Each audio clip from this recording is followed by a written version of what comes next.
Alhamdulillah wassalatu wassalamu ala Rasulillah wa ala alihi washabihi ajmain. Asyhadu an la ilaha illallah wahdahu la syarikalah wa asyhadu anna Muhammadan abduhu wa rasuluhu la nabiyya ba'dah. Terima kasih kepada sobat-sobat semuanya yang sudah hadir Waalaikumsalam warahmatullahi pada malam hari ini.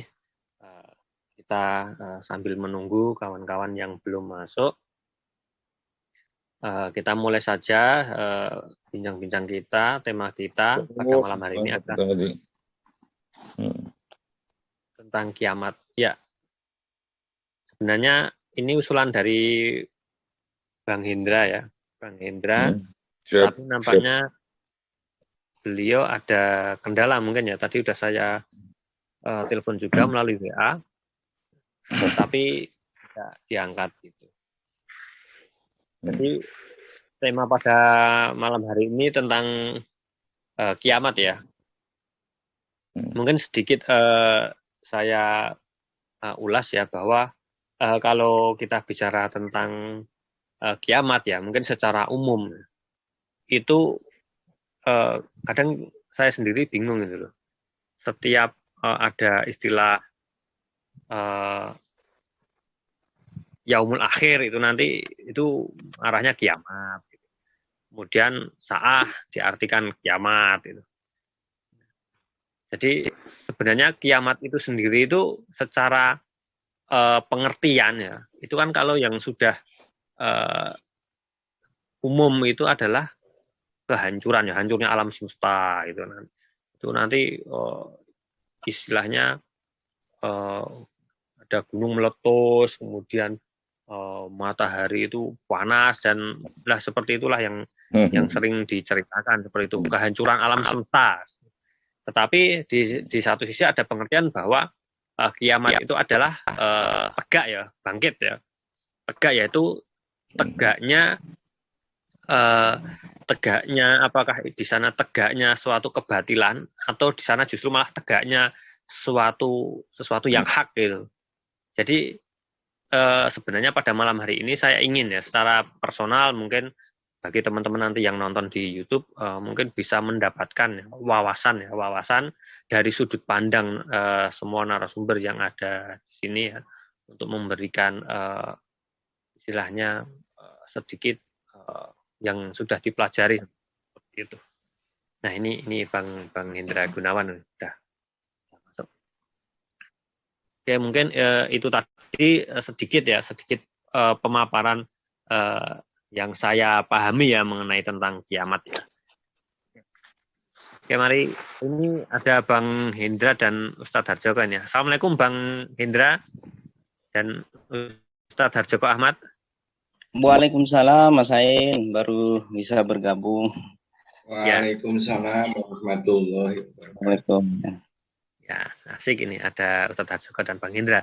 Jadi Bang Hendra ini tadi baru saja saya buka, saya ulas sedikit tentang istilah kiamat dari berbagai pandangan umum dan seperti yang disampaikan Bang Hendra. Ini mungkin sebagai yang pertama ini Bang Hendra mungkin bisa menyampaikan dulu nih Bang Hendra selaku yang mengusulkan seperti itu.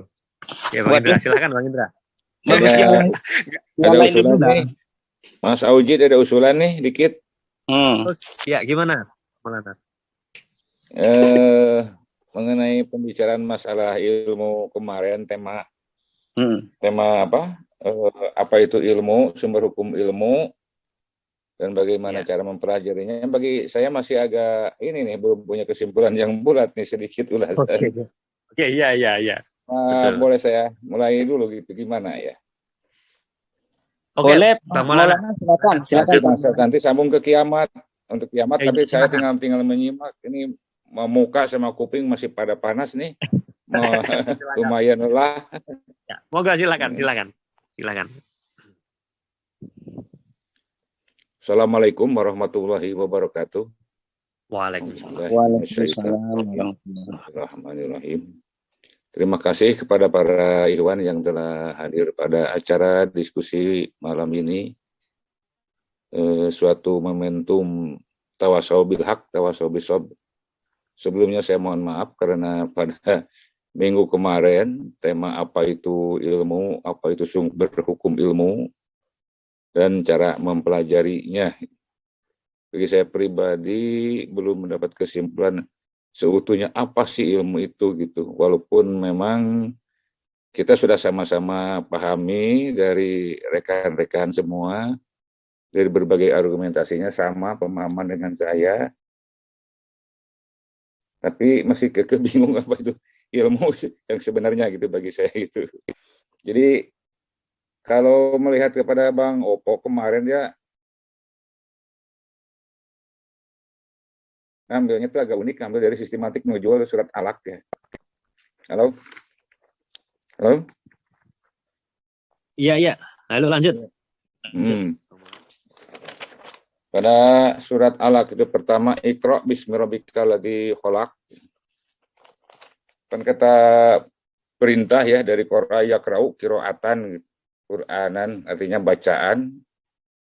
Bacaan itu menggambarkan bahasa, isinya adalah ilmu. Jadi untuk menerjemahkan Iqra ini, perintah ini apakah bacalah atau gimana nanti? Atau resapkanlah atau tanggapilah. Kalau misalkan dari masdarnya Qur'an yaqra'u Qur'anan, Qur'atan berarti apa? Qur'anisasikanlah gitu, apa gimana ya? Jadi Iqra bismi rabbikal ladzi khalaq. Jadi Iqra pokok kalimat perintah, bismi rabbika keterangan isi perintah, kemudian alladzi khalaq menjadi keterangan dari keterangan isi perintah gitu ya. Jadi kalau saya melihat pada ismu rabbika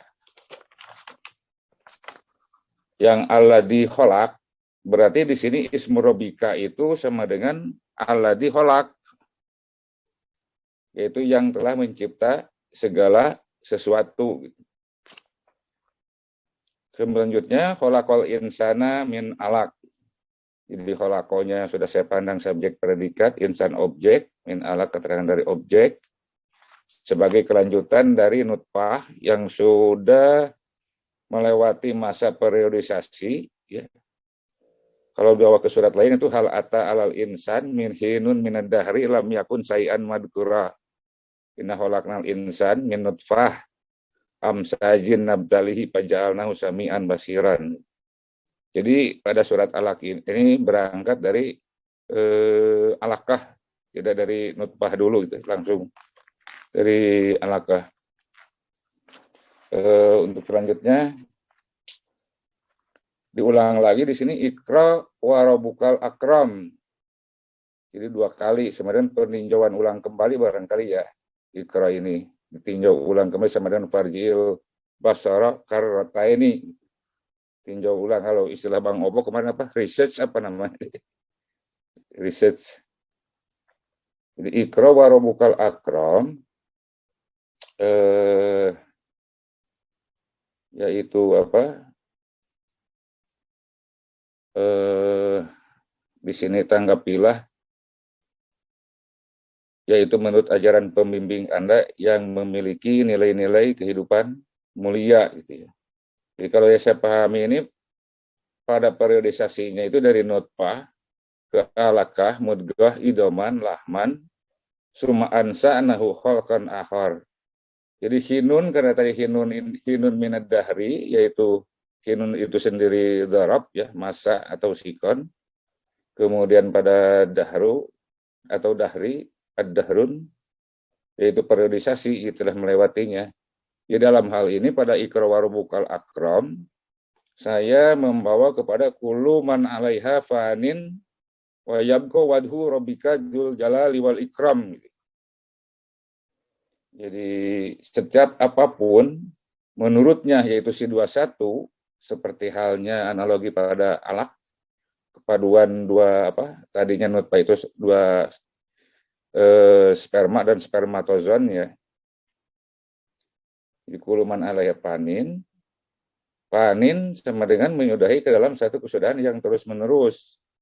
Dalam arti budaya sama dengan wayabko wadhu rabbika dzul jalali wal ikram. Jadi wadhu rabbika dzul jalali wal ikram berarti tanggapan ajaran menurut pembimbing Anda yang memiliki kehidupan nilai-nilai agung lagi mulia, yabko mengabadikan diri. Jadi begitu panin budaya biologis, juga budaya juga sesuai dengan wazurobika, mengikuti paninnya biologis itu mengabadikan diri gitu, sekaligus gitu. Kemudian saya lanjut pada alladzi allama bil kalam. Jadi allama bil kalama ilman.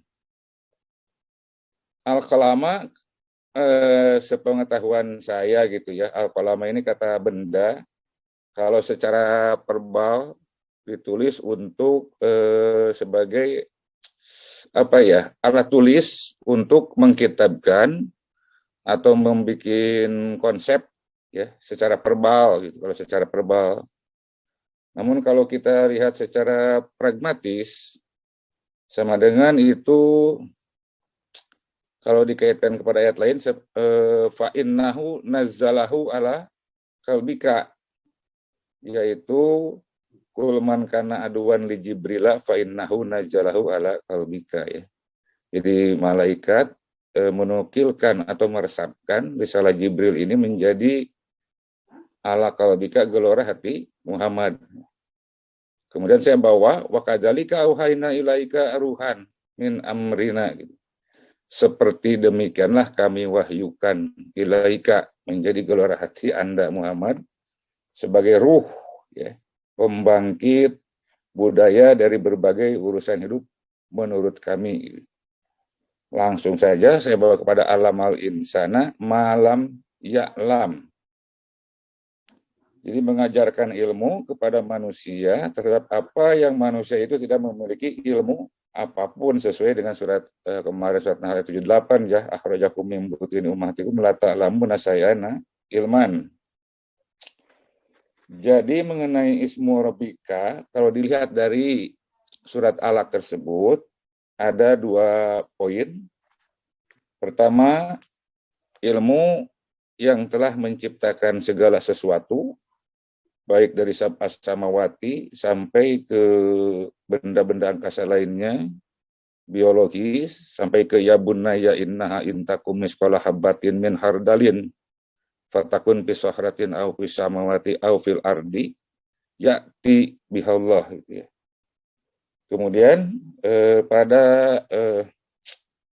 alamal insana malam ya'lam ini, ilmu yang terkait kepada malam ya'lam, maka surat Ar-Rahman menjawab, Ar-Rahman alamal Quran khalaqal insan allamahu al-bayana ilman.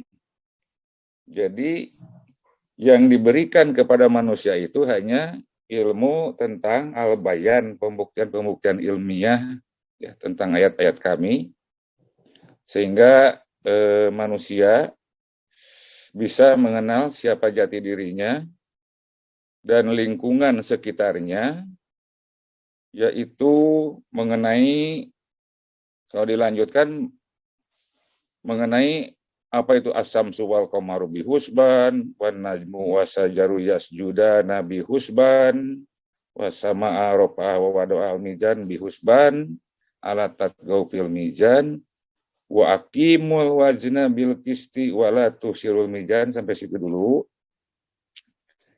Nah, pada as-samsu wal qamaru saya menggarisbawahi untuk memperlihatkan sudut pandang ilmu. Kalau saya tarik kepada surat Yasin, as-samsu tajri li mustaqarril laha, zalika takdirul azizil alim, wal qamaru qaddarnahu manazil hatta ada karul junil qadim la samsu yan bagilaha antudrikal qamara wala layalu sabiqun nahar wa kullun fi falaki yasbahun. Pada as-samsu sebentar, pada as-samsu wal qamaru saya merujuk kepada surat Yunus ayat 5 sebagai analogi sudut pandang ilmu. Katakanlah pada as-samsu ini kita simbolkan A ya, kemudian al-qamar kita simbolkan B, kemudian al-ardunya menjadi C, maka rembulan dia merevolusikan diri sebagai satu analogi, yukhrijuhum minadz-dzulumati ilan nur, menampakkan diri, yaitu menyambut sinar asal dari as-syamsu, yaitu matahari, sehingga meresap.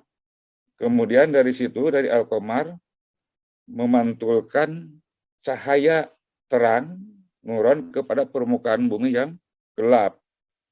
Inilah sudut pandang cahaya terang yang asli, ya.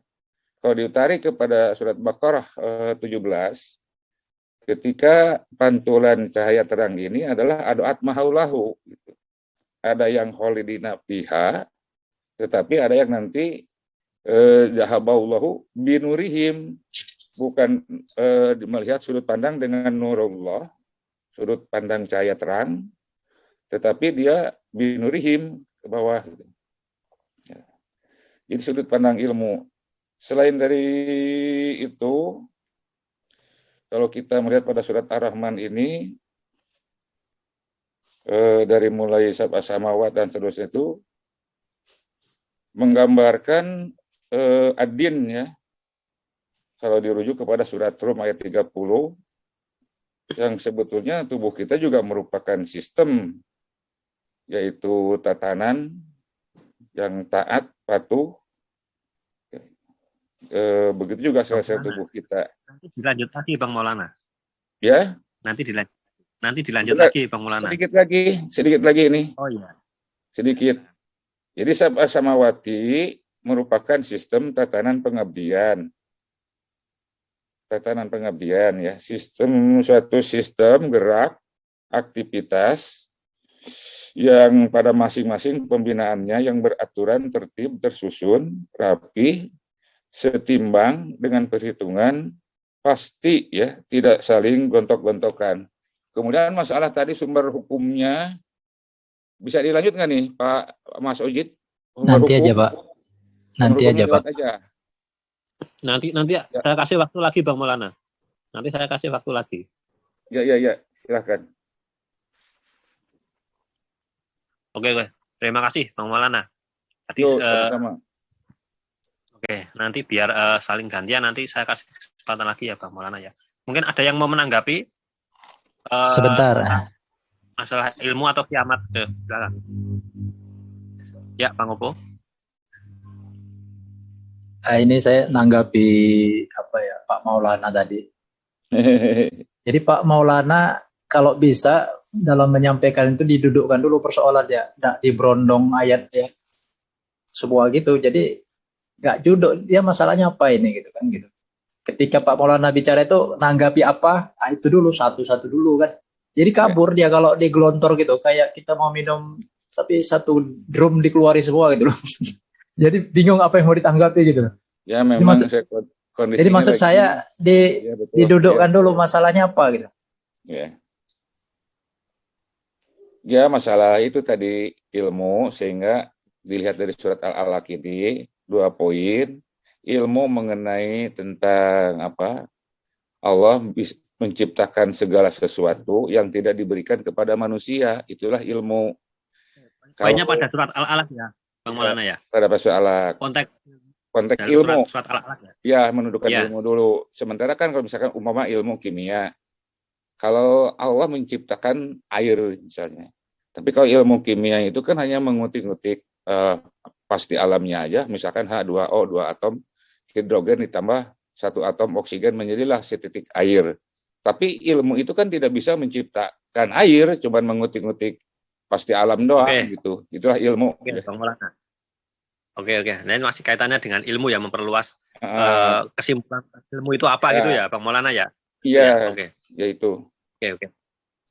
Oke, mungkin Bang Opo mau langsung menanggapi atau ke yang lain dulu, ke Bang Hendra tentang kiamat? Karena udah dilempar, coba saya tanggapi sedikit aja ya. Silakan. Kurang lebih 7 menit. Silakan. Nah, jadi kan ketika kita berbicara Iqra bismi rabbik itu kan itulah pentingnya teks itu diketahui konteksnya apa gitu kan. Jadi enggak sama itu konteksnya ismu rabbika dengan ismullah gitu. Jadi kalau ismullah itu kan Bismillahirrahmanirrahim. Itu konteksnya apa? Jadi ketika kita bicara Rob itu pun kan kita harus tahu juga itu. Bahwa bicara Rob, bahwa Allah itu sebagai Rob, ada juga Allah sebagai ilah, ada juga Allah sebagai malikun. Gitu.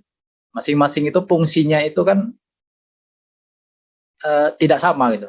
Walau satu kesatuan tapi tidak sama gitu. Jadi ketika berbicara Iqra bismi rabbik ini tadi itu fokus ke fungsi Allah sebagai Rob di situ. Selalu fungsi Allah sebagai Rob terkait dengan khalaqa di situ. Jadi nanti kalau fungsi Allah sebagai ilah selalu dia terkait dengan apa pasangan khalaqa. Alama ilah Ar-Rahman itu pasangannya kerjanya alama, fungsinya sebagai alama. Nah, kalau Rob ini menciptakan. Jadi konteks ismu Rabbik di sini itu adalah fungsi Allah sebagai pencipta. Jadi yang di Iqra itu fungsi Allah sebagai pencipta. Nah, ciptaan yang pertama itu kan disebut di dalam Al-Alaq itu Al-Insan. Dalam konteks Al-Insan yang layak lam tadi kan gitu. Tidak tahu. Jadi ketika dia tidak tahu apa yang pertama sekali yang dibutuhkan. Kalau orang nggak tahu itu apa yang dibutuhkan pertama sekali kan gitu. Kan konteksnya di situ. Jadi yang mau dibaca ini ketika orang nggak tahu ini apa yang pertama sekali. Maka yang pertemuan kemarin itu kan saya menyampaikan masalah al-qalam itu ilmu alat sebenarnya. Jadi kalau kita mau belajar harus ada alatnya. Alat sendiri harus ada ilmunya gitu. Jadi al-qalam itu ilmu alat sebenarnya. Ya ilmu alat itu apa saja yang terkait ciptaan Allah itu alat. Tapi ada ilmunya kan. Jadi bukan berarti alat itu ciptaan Allah itu bisa memantulkan ilmu. Bukan. Setiap ciptaan Allah itu ada ilmunya. Namanya ilmu alat, namanya al-qalam lah gitu kalau istilah Al-Qur'an kan gitu. Jadi dalam konteks layak lam di sini manusia yang diciptakan Allah tidak tahu ini, Allah mengajarkannya dengan ilmu alat. Nah, ketika ilmu alat ini nggak diketahui, maka belajar tadi salah ilmu alatnya, berarti kan bisa juga jadi salah belajar gitu. Atau merasa aro'ahus tagena pada ayat selanjutnya itu kan. Jadi konteksnya jadi merasa kaya wawasan, bukan hanya kaya materi kan gitu. Merasa tahu segala gitu ya. Nah, di situ jadi konteksnya di situ pertama sekali harus diketahui bahwa manusia yang diciptakan oleh itu layak lam. Jadi Allah mengajarkan manusia yang nggak tahu itu dengan al-qalam. Di al-qalam ini adalah sama dengan ilmu alat, sama dengan ilmu yang Allah ciptakan. Gitu. Ilmu tentang ciptaan Allah. Gitu. Gimana? Semua ciptaan Allah ini kan alat. Yang Allah ciptakan seluruhnya ini kan alat, termasuk diri kita sendiri alat. Simbol. Jadi simbol-simbol dia kan. Nah, kalau dalam istilah sekarang semiotik, ilmu tentang tanda, simbol. Maka ada kaitan itu semiotik dengan ismullah. Semiotik. Masih ada kaitan itu. Jadi ada, maksudnya itu mereka mengambil cabang ilmu semiotik itu dari ismullah ini. Salah satunya. Ilmu yang mempelajari tentang tanda.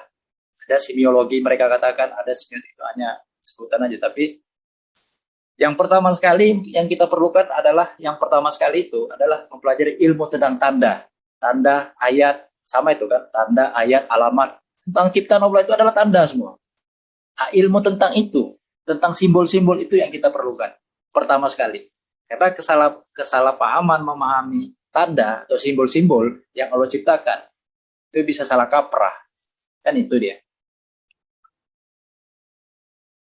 Ya intinya itu, untuk sementara itu saja saya sampaikan. Oke, Bang Opo. Oke, Bang Opo. Baik, mungkin sebelum nanti ditanggapi balik oleh Bang Maulana, kita ke yang lain dulu. Silahkan, kita mau menuju ke siapa nih, Bang Hendra? Atau Ustadz Harjoko Ahmad ini? Oh iya, boleh. Oke, silahkan Ustadz. Assalamualaikum warahmatullahi wabarakatuh. Waalaikumsalam. Salam kenal nih sama kawan-kawan muslim nih. Ada Pak Opo nih, para ilmuwan ya.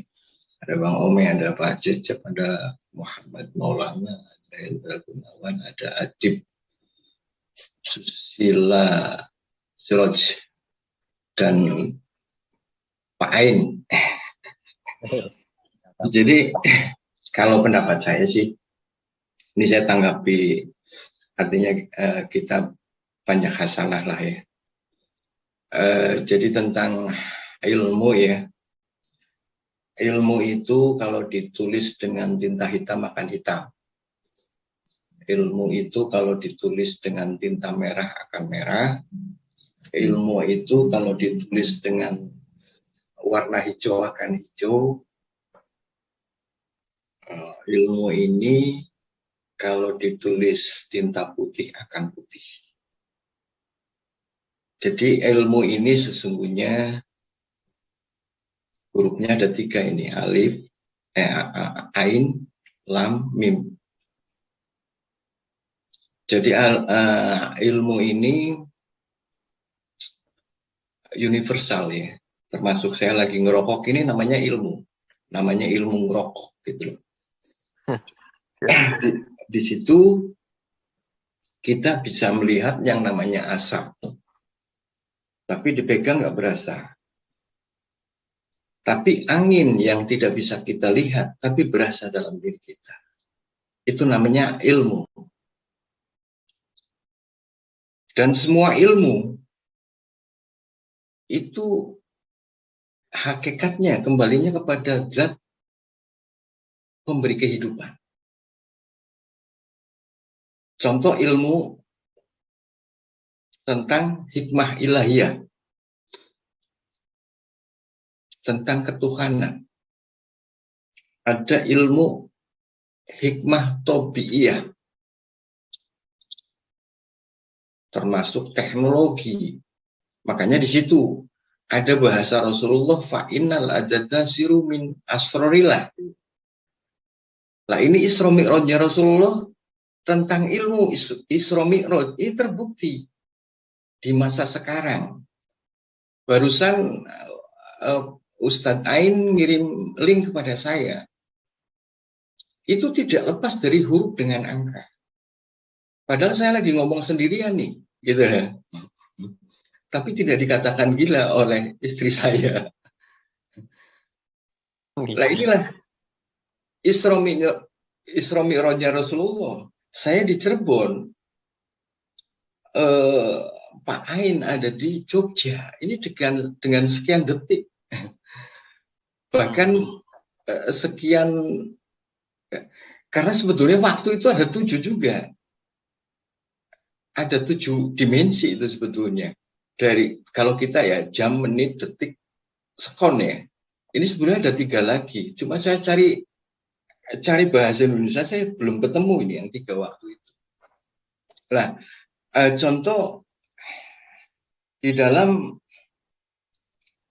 kalau kita mengkaji tentang fa'innal adada sirumin asrorillah. Coba nanti Pak Ain download aja abjadun hawasun atau yakunla, itu ada, atau abjadun aja itu yang namanya ilmu itu ya, itu huruf ain ya, ain, lam, mim. Kalau di abjad itu ain nilainya 70, lam itu nilainya 30,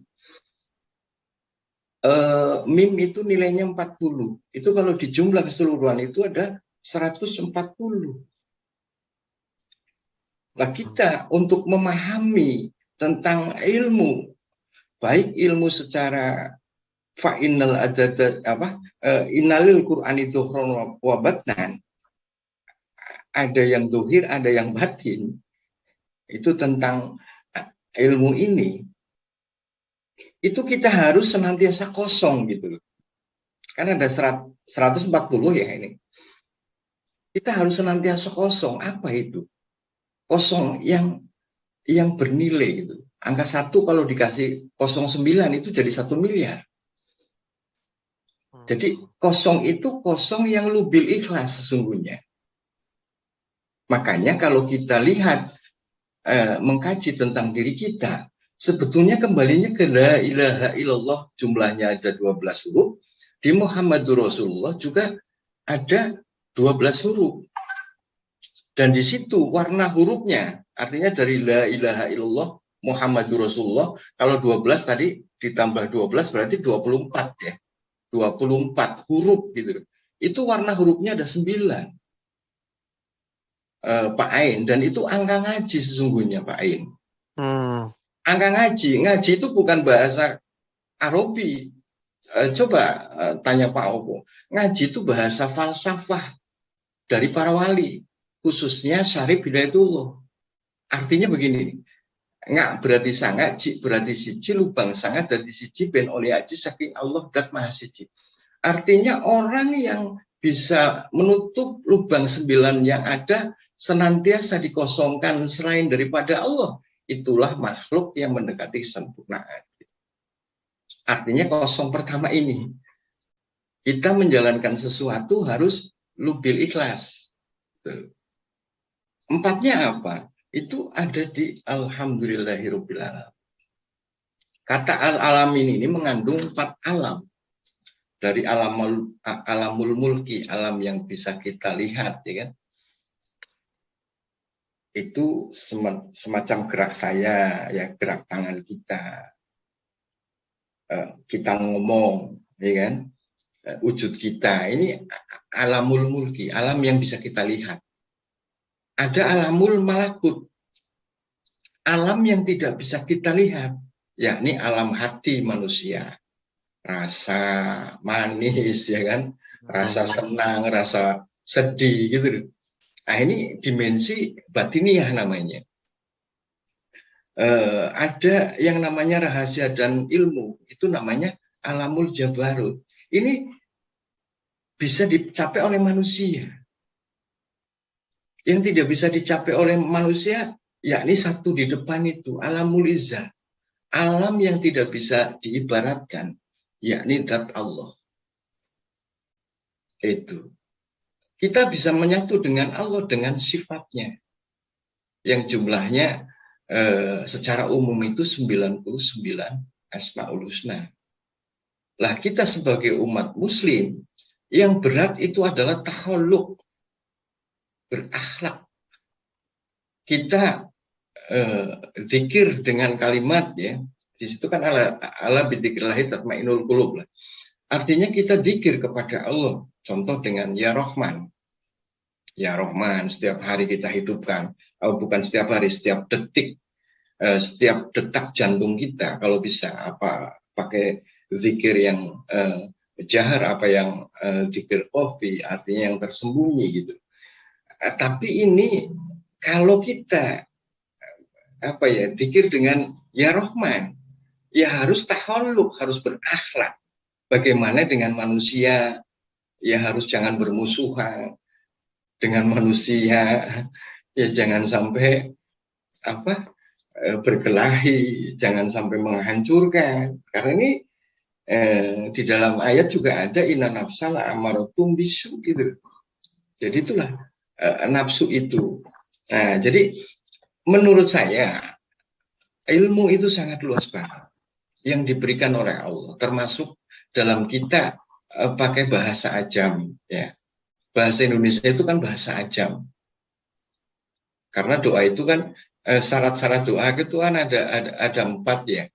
Itu termasuk pakai Arabi, termasuk pakai Qurani, termasuk pakai bahasa batini, termasuk pakai bahasa ajam. Artinya bahasa ajam ini contoh begini. Bismillahirrahmanirrahim. Allahumma ya Allah, datangkanlah rezeki buat keluarga saya dengan mudah. Wa bi alfi la ilaha illallah Muhammadur Rasulullah. Tapi di sini itu syaratnya harus takhalluk, harus berakhlak.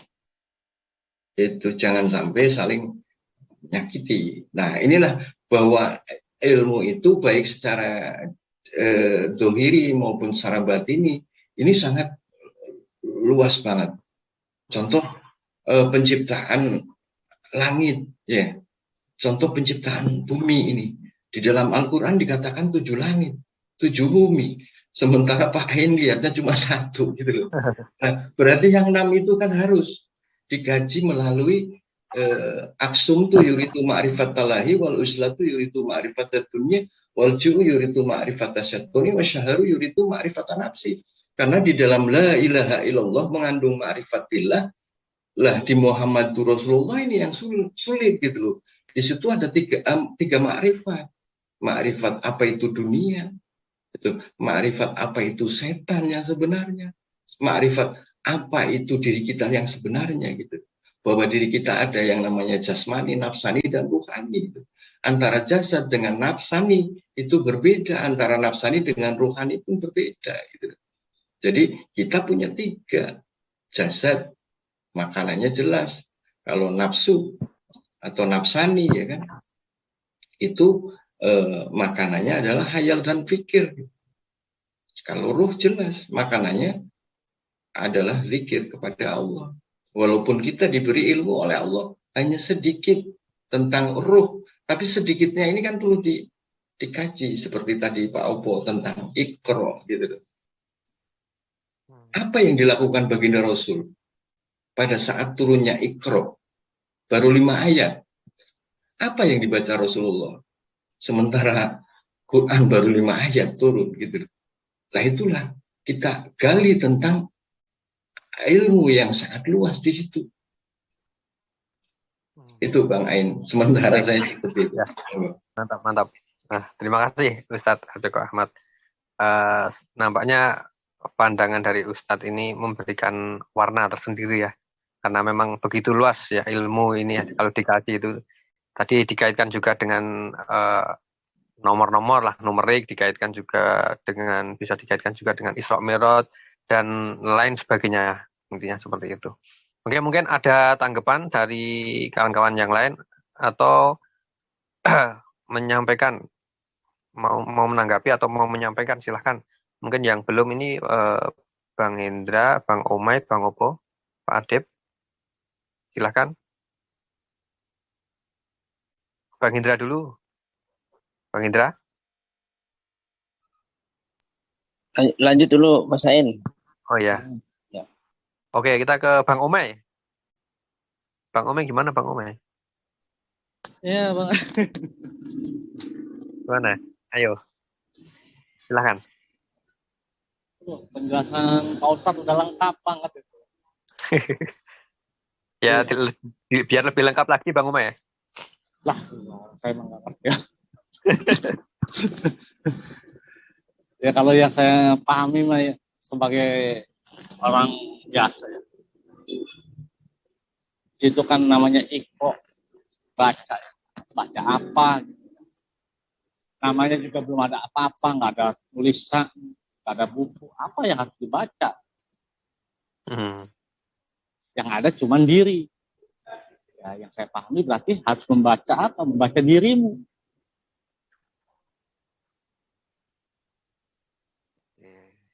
Di situ petak aja begitu. Bacalah dirimu. Berarti di dalam dirimu ini penuh dengan segala macam makna.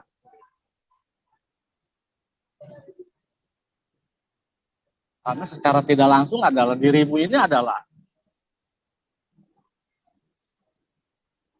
bagian dari alam semesta. Atau yang disebut miniatur alam semesta. Jadi segala sesuatu, apapun itu ada di dalam diri. Maka kenapa disuruh baca diri? Agar kamu paham siapa dirimu yang sejati.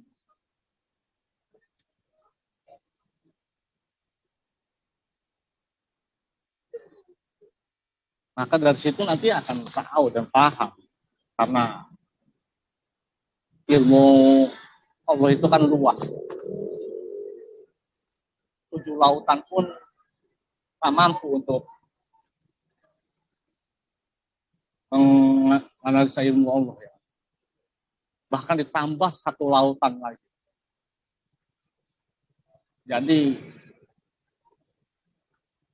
itulah tugas kita sebagai manusia yang mempunyai diri ini, untuk menggali siapa diri kita yang sebenarnya, untuk mengenal diri yang sejati. Begitu Bang Ai. Oke. Mantap, mantap. Jadi lebih lengkap nih Bang Ome tadi ya. Wah. Mantap. Sedikit tapi mantap itu. Oke, kita lanjut ke Pak Adib mungkin. Halo Pak Adib. Halo? Ya, silakan Pak Adib. Maaf, saya tadi agak putus-putus ya, mudah-mudahan ini lancar. Iya. Masalah sinyal jadi perkara ini. Saya kebetulan juga lagi di Solo ini, jadi mungkin udaranya Solo kurang bagus. Jadi saya malah agak kehilangan arah ini karena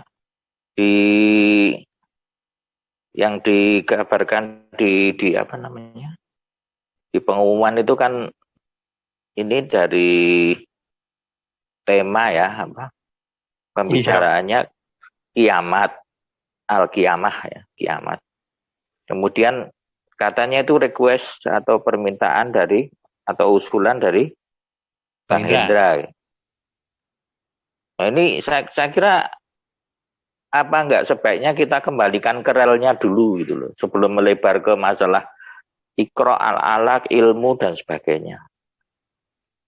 Mungkin sedikit saja Pak Adib nih. Nanti sampai semua nanti kita ke tema rel gitu. Ini menanggapi melanjutkan ilmu sedikit yang kemarin kan masih terpisah gitu Pak Adib. Oh gitu. Kalau sedikit menanggapi masa ilmu, saya tertarik ini kan yang pernah saya sampaikan juga mengenai tadi dari Ustadz Harjoko Ahmad tentang abjadun tadi. Abjadun itu kalau ilmu hanya ain, lam, dan mim memang jumlahnya 140. Tetapi kalau isim ma'rifatnya ditambahi alif lam ma'rifat ya, jadi al-ilmu itu ditambah 140 ditambah 30 yaitu nilai lam 170 ya.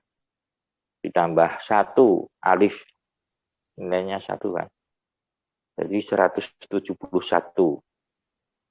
Itu pernah ditanggapi juga oleh Bang Oppo, mengacu kepada salah satunya mengacu kepada surat 17 ayat 1 subhanalladzi asra bi abdihi dan seterusnya.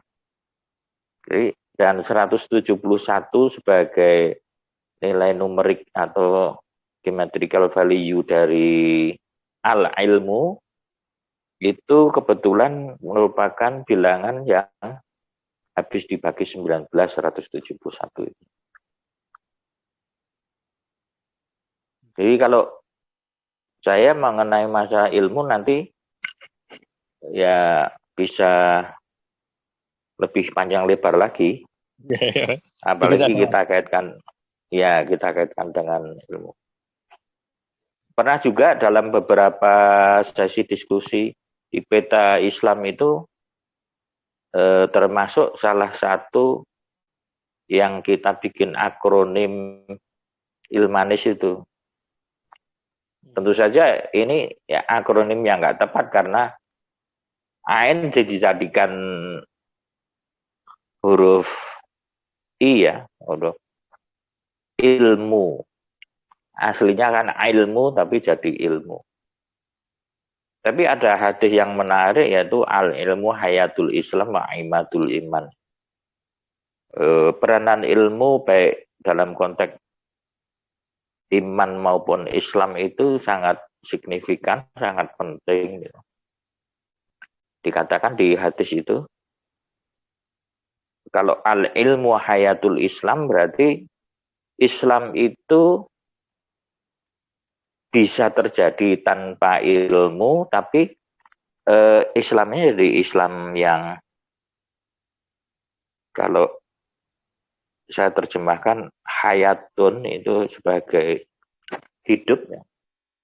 Ilmu itu yang menghidupkan, yang mendinamisir atau mendinamika Islam. Jadi Islam itu bisa tanpa ilmu, jadi Islam jahiliyah gitu, bisa aja. Paling gampangnya untuk peta sosiologis ya Islam KTP lah kalau untuk konteks Indonesia. Itu masuk ya Islam juga. Karena minimal Islam secara formal di KTP kalau dibaca agama Islam. Tetapi tidak dinamis, tidak hidup. Karena tanpa ilmu. Dan ilmu itu kan tentu saja bertingkat-tingkat ya sampai tak terbatas. Artinya kualitas keislamannya itu sangat ditentukan oleh nilai ilmu yang difahami. Kemudian kalau dalam konteksnya dengan iman, al-ilmu hayatul Islam wa imadul iman. Jadi ilmu adalah imadun. Imad itu semacam pilar ya, penyangga utama. Nah, kalau sinonim yang lain juga soko guru ya, tiang penyangga utama. Kalau di dalam konteks bahasa tubuh manusia, tulang belulang itu fungsinya adalah untuk menyangga organ-organ yang lain sehingga kedirian tegak berdiri, duduk, berbaring dan sebagainya itu manusia itu bisa fleksibel ya, bisa kokoh. Mungkin kalau tulangnya itu rapuh itu kalau organ-organ yang lain masih berfungsi mungkin masih hidup juga, tapi jadi tidak jadi lemah ya. Seperti pernah ada seorang ilmuwan terkenal itu sekarang kayaknya sudah meninggal, Stephen Hawking itu secara fisik dia pakai kursi roda dan ngomongnya juga payah gitu. Jadi seperti itu kalau iman tanpa ilmu, ya mungkin ada iman nih, tapi full iman, dhaif ya, iman yang paling lemah. Itu kalau bahasa hadis.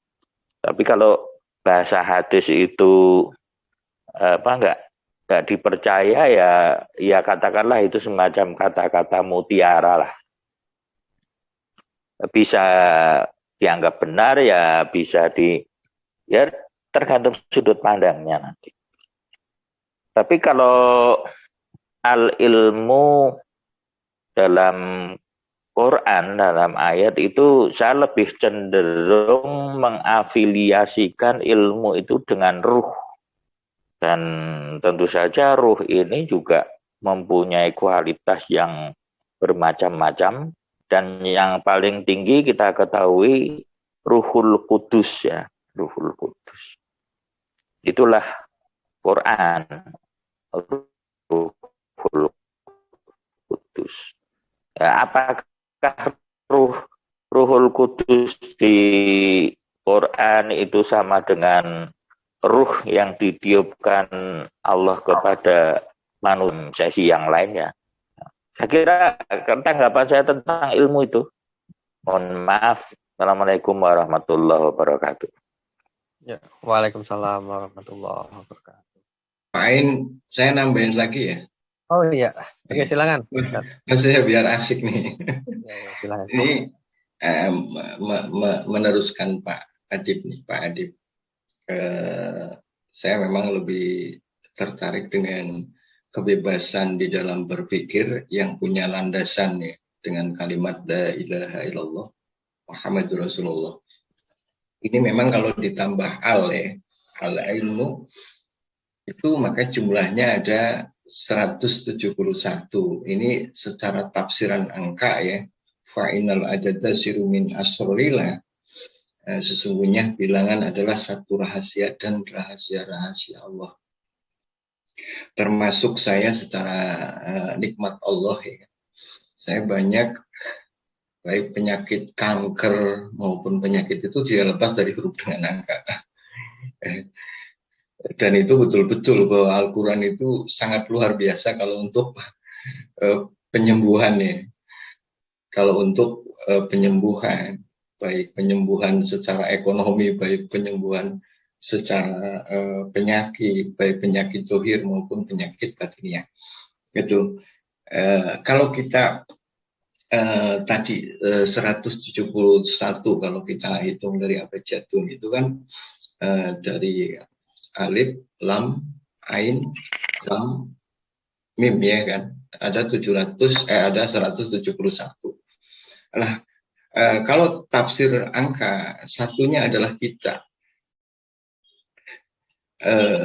Tujuannya adalah kita lari kepada bahwa kita ini diwajibkan sujud kepada Allah dengan 7 tulang. Itu apa? Dari la, 1 kan, ilaha, 2, ilah, Allah, Muhammad, Rasul Allah. Itu. Dan kita memang harus sebagai hamba Allah harus senantiasa sujud sesuai kadar kemampuan kita dengan 7 tulang. Itu apa sujud kepada satu yang di depan, yakni kul huwallahu ahad, kan gitu Bang Ain. Jadi sebetulnya sangat asik gitu. Bahkan di dunia apa ya, ma'rifah ya, itu tidak lepas dari huruf dengan angka. Thariqah pun sama. Thariqah, hakikat, ma'rifah, dan kembalinya ke syariat gitu. Jadi apa ya, bukan aliran ini. Jadi syariat, undang-undang, thariqah adalah praktek di dalam undang-undang tersebut. Hakikatnya adalah kita khusyuk, konsentrasi di dalam syariat dan thariqah. Ma'rifahnya adalah buah hasil dari syariat, thariqah, hakikat. Ini buahnya, ada rasa bahagia, ada rasa tentram, ada rizki yang tidak disangka-sangka, dan itu barometer untuk keselamatan kita di kehidupan mendatang. Karena di dalam diri kita ini sudah kita mengalami 2 kehidupan.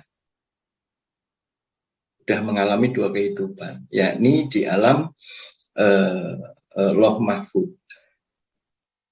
Lauh Mahfud ini dikatakan kalau saya artikan ada di sholat subuh ini. Itu di sholat subuh. Sholat zuhurnya ada di alam rahim.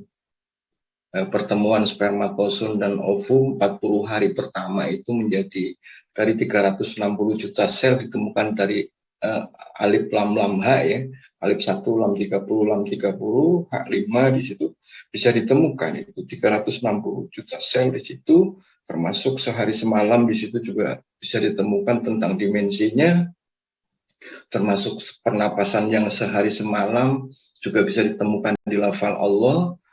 Juga Asmaul Husna bisa ditemukan di lafal Allah juga. Jadi sebetulnya habis di lafal Allah. Jadi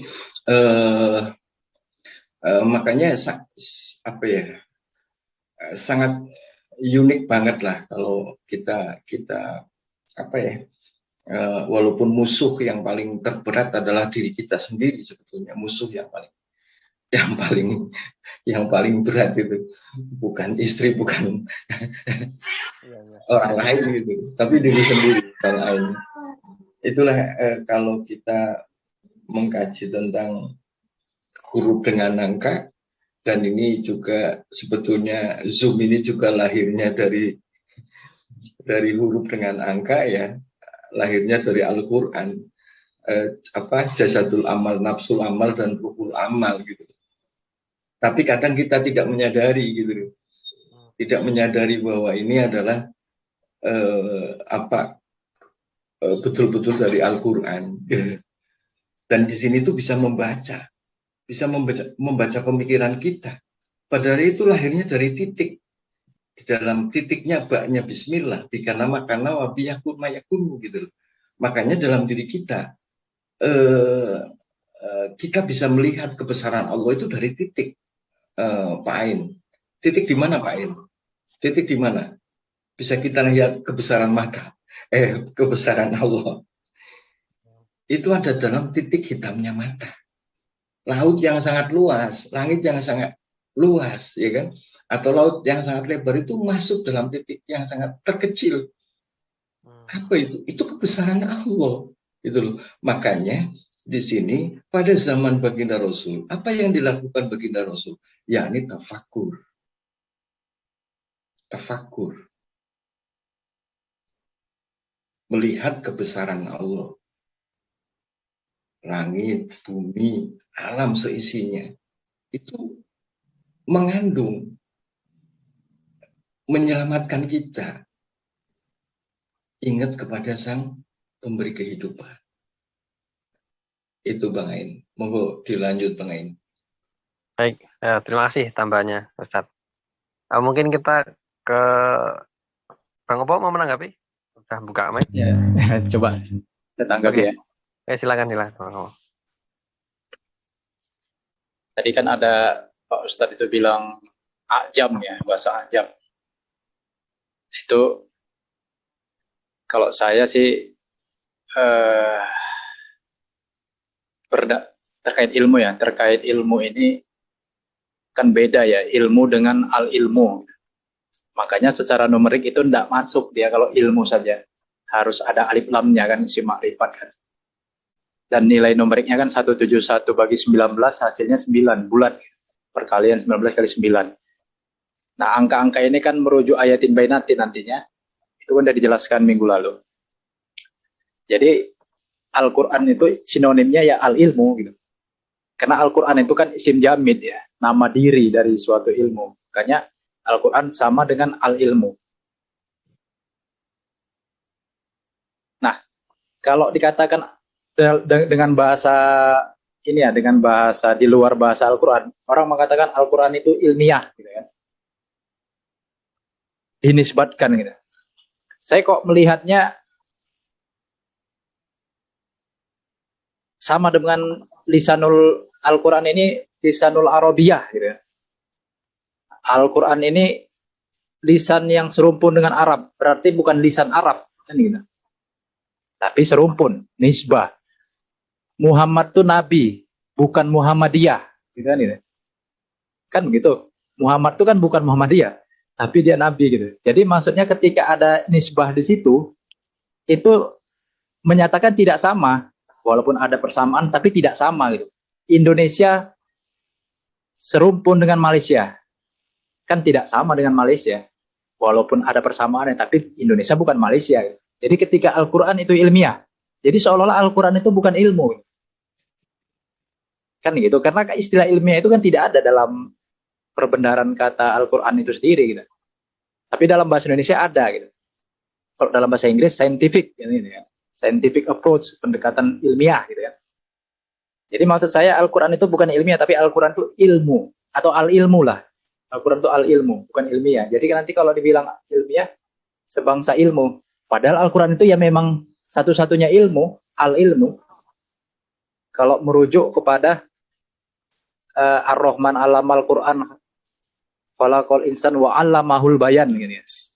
Jadi Al-Quran itu al-bayan, Al-Quran itu al-ilmu, Al-Quran itu al-furqan, Al-Quran itu al-bayinat, kan gitu. Satu-satunya, jadi selain Al-Quran bukan ilmu. Bukan al-ilmu. Kalau ilmu, bisa jadi kayak itu kan, setan mengajarkan itu, malaikat ini itu, pada malaikat di Babila Harut wa Marut itu kan, yu'allimuna sihr. Jadi dia mengajarkan juga satu ajaran. Bahkan ada juga menggunakan, setan itu menggunakan kata wahyu, mewahyukan satu wahyu. Jadi ilmu yang diajarkan oleh setan itu tadi sihir namanya. As-sihir. Jadi ilmu itu umum gitu. Bisa dipakai untuk ilmu as-sihir. Tapi kalau Al-Quran ini al-ilmu gitu. Sama seperti halnya hadis. Hadis itu umum dia, nakiroh kan gitu. Makrifatnya itu, isi makrifat itu ya al-hadis. Jadi Al-Quran ini al-hadis. Jadi kalau hadis nanti ya hadis perawi kan bukan Al-Quran. Tapi kalau hadis yang Allah nyatakan di dalam Al-Quran itu namanya al-hadis gitu. Termasuk di dalamnya ada hadis Musa katanya. Salah satu contohnya. Hadis Musa yang ada dalam Al-Quran. Jadi maksud saya itu perbedaan antara alif lam ini dengan isi makrifat ini dengan nakiro ini sangat menentukan gitu. Kalau kata Pak Adib tadi kan Al-Quran sama dengan ruh. Itu kan secara ini ya, secara kiasan ya.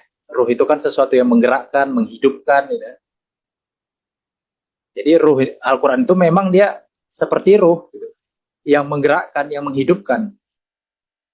Ada juga Al-Quran itu munir gitu kan, yang menerangkan, hudawa munir gitu ya. Petunjuk yang menerangkan, munir, simpai gitu. Dan Allah dengan ilmunya itu nur gitu, yang menerangkan, yang mencerahkan gitu ya. Itu kan kiasan daripada fungsi Allah dengan Al-Quran sebagai al-ilmu.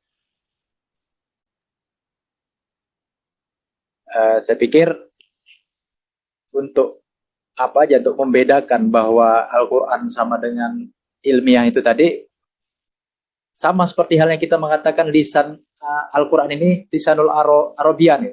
Kan dia bukan lisanul Arab, tapi lisanul Arabian. Kan beda itu. Lisanul Arabian, karena bahasa Arab kan itu banyak kan perkembangannya. Kalau lisanul Arabian ini kan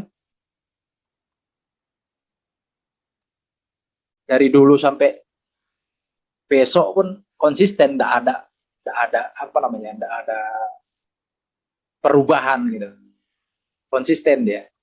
Tapi kalau lisanul Arab ini kan banyak ininya, jenisnya, Arab mana dulu gitu kan.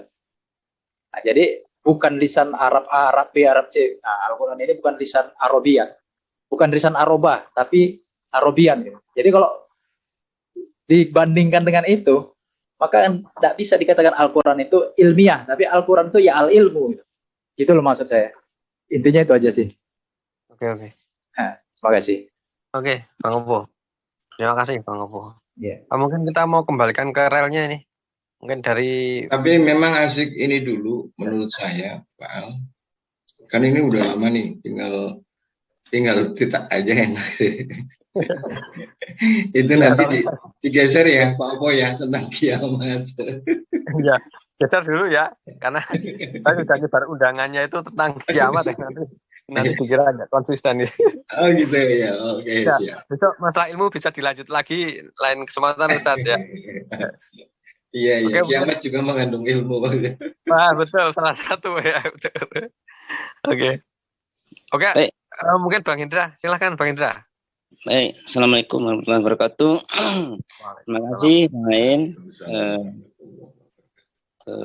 pada diskusi sekalian.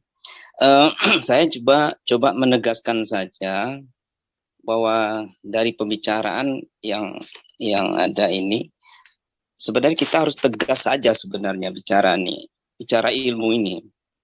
Jadi bicara ilmu adalah bicara sebagaimana dijelaskan dalam surat Ar-Rahman yang dijelaskan oleh Bang Opo. Jadi kita tegas bahwa ilmu itu tidak ada ilmu lain selain Al-Quran. Ar-Rahman, alamal Quran, khalqal insan, wa alamahul bayan. Jadi ini tegas sebenarnya bicara satu-satunya keterangan, rangkaian keterangan bagaimana Allah menjelaskan dalam Al-Quran ini. Ini adalah sebagai barometer. Jadi peneropong pola hidup atau harapan hidup kita. Bil awal, bil akhir. Artinya ilmu itu adalah rangkaian keterangan yang dari Al-Quran itu antara satu yang saling menjelaskan gitu. Jadi keterangan Al-Quran dia sebagai tafsir dari ayat satu dengan ayat lain ini adalah barometer. Jadi ukuran ilmu itu adalah Al-Quran. Jadi bicara Al-Quran berarti bicara bagaimana kehidupan ini dari awal sampai akhir, dari Nabi Adam sampai akhir. Jadi Allah pun memberikan pada ilmu kepada Adam pun memberikan, bahkan para malaikat pun disuruh sujud dan bertunduk untuk begitu hebatnya Allah ajarkan kepada Adam sebuah ilmu, yaitu Al-Quran itu sendiri. Jadi kalau bicara Al-Quran ini sebenarnya sama nggak Al-Quran ini dengan apa yang dijelaskan oleh Nabi Adam? Ya itu juga. Tak ada ubahnya. Dari Nabi Adam sampai dari nabi-nabi ke berikutnya. Jadi yang berubah itu apa? Yang berbeda itu apa? Setiap perubahan dari era ke era itu mengalami perubahan peradaban sehingga hilang. Sehingga Allah munculkan lagi Al-Quran itu. Jadi ilmu itu konsisten Allah jabarkan bahwa itu adalah Al-Quran. Sebuah rangkai keterangan satu-satunya ilmu di muka bumi ini. Jadi bagaimana Al-Quran ini menerawang atau meneropong? Jadi barometer yaitu Al-Quran. Kita bicara Al-Quran ya sebenarnya diskusinya sebenarnya kan polanya juga pola batil ya. Sama dengan demokrasi. Masing, jadi mempertahankan pendapat. Dan seharusnya sebenarnya kita berbarometer kepada Al-Quran. Kita bicara asal-usul Al-Quran, dari mulai proses makiyah, ayat mana yang menjelaskan tentang ayat-ayat makiyah, peristiwa apa yang terjadi di makiyah, dan bagaimana Rasulullah menyikapi di zaman makiyah, dan bagaimana Rasulullah menjalankan sikap dan pola hidupnya di zaman Madaniyah. Dan ini harus sebenarnya kita paham. Dan harusnya kita pada saat ini, pada pola makiyah atau pola Madaniyah. Nah, kita harus paham juga ini. Artinya, dalam pemahaman ilmu, yang mana yang harus kita dahulukan? Ya, dalam surat dengan surat Al-Baqarah, Alif Lam Mim Zalikal Kitabul La Raiba Fihi. Bagaimana kita hudal lil muttaqin kalau kita masih ragu-ragu dengan Al-Quran. Jadi konsep alurnya itu tahap-tahapannya harus melalui satu proses keimanan itu sendiri yang harus kita pertajam. Jadi pada saat ini, apa yang harus kita bahas sebenarnya? Yaitu adalah masalah keimanan yang harus kita pertajam. Apa saja ayat-ayat yang membahas tentang keimanan. Jadi unsurnya waktu Rasulullah pada zaman Makkiyah itu sebenarnya bicaranya tentang keimanan. Nah, bagaimana pola hidup Rasul pada saat waktu zaman Makkiyah itu, dan hampir sama polanya di zaman sekarang ini, yaitu ya Nabi bersikap bagaimana menjadi seorang yang al-amin, dapat dipercaya, orang yang jujur. Nah, yang mana bisa ya pola seperti itulah bisa dan mampu yang harus kita jalankan, dan sikap-sikap seperti itu sehingga kita menebarkan kehidupan seperti Rasul di zaman Makkiyah. Nah, setelah itu proses itu berjalan, apa sekarang kita sudah bangun yang Islam, dinul Islam itu? Ya belum sampai. Terus kita mau membangun Islam? Ya belum sampai, belum tegak Islam itu lagi. Kita harus baru berharap baru mencapai akhirat itu. Istilahnya di akhir baru mencapai, kita masih berharap bagaimana kehidupan jannah itu. Dan jannah itu belum bisa terwujud karena kita berharap seperti kehidupan jannah itu baru kita bisa meneropong bagaimana pola hidup sekarang, bagaimana pola hidup seperti di jannah. Nah, terus kita mau menerapkan kehidupan jannah di zaman sekarang, ya nggak bisa. Ya nggak bisa lah, belum nyampe ke sana. Jadi yang perlu kita pertajam sebenarnya kita saling menasihati, saling mengingatkan bagaimana keimanan kita harus kita pertajam, itu pola yang harus kita kuatkan dulu. Sehingga antara kita dengan muslim, menjadi muslim satu dengan yang lain itu saling mengingatkan dulu pola keimanan itu, keteguhan. Jadi langkah berikutnya barulah bagaimana penjelasan tentang Islam, wujud Islam itu seperti apa. Ya kita bicara di Al-Quran itu, apa yang menerangkan tentang kehidupan tentang Islam. Untuk mencapai mutakin. Nah, kita harus lihat juga menjadi mutakin itu apa pola ayat-ayat yang bisa menjelaskan tentang manusia mutakin. Nah, itu baru langkah-langkahnya baru kita. Jadi pembahasannya sebenarnya kita bicara ilmu, ilmu adalah Al-Qur'an. Ini sebagai rangkaian keterangan, kita bicara bagaimana membahas Al-Qur'an ini berdasarkan teknik dan strategi. Itu strategi sebenarnya. Jadi dalam Al-Qur'an ini apa? Teknologi apa bukan? Teknologi. Teknik strategi apa bukan? Ya, teknik dan strategi. Bagaimana kita memahamkan Al-Quran ini, memahami Al-Quran. Nah, inilah harus sebenarnya kita bahas bagaimana ayat Al-Quran mengkaji mengenai keimanan pada saat ini. Jadi memang bicara ilmu, disitulah gambaran ilmu Al-Quran sebagai peneropong. Jadi kalau bicara kita masalah Sambo nggak aneh lagi, nggak perlu kita bahas Sambonya. Kejadian Sambo itu, jadi kita malah ketawa ketiga, istilahnya nggak aneh begitu gitu loh, kejadian begitu. Sesuatu yang ya memang di zaman zulumat yang kita masih di lingkup zulumat ini seperti itu. Nah, jadi inilah yang perlu sama-sama ya berdasarkan Ar-Rahman. Kalau bicara ilmu adalah Al-Quran, inilah satu-satunya ilmu dan keterangan yang saling menjelaskan ayat demi ayat satu dengan yang lainnya.